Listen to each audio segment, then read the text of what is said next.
Hello mọi người, xin mời mọi người ăn bánh mì với mình nha. Xin mời. Bánh mì Huỳnh Hoa nha mọi người. Đây là mình mua một ổ xong rồi ta khi người ta cắt đôi ra ha. Thì mua ta có cho đồ chua này.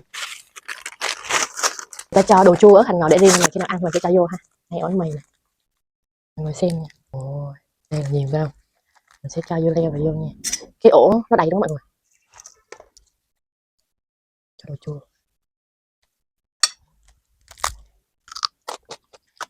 Mời mọi người nha.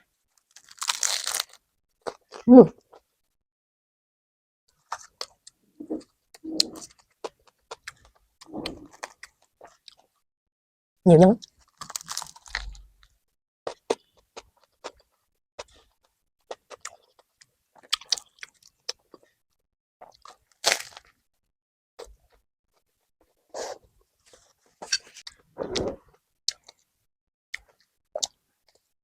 Ngon nhỉ?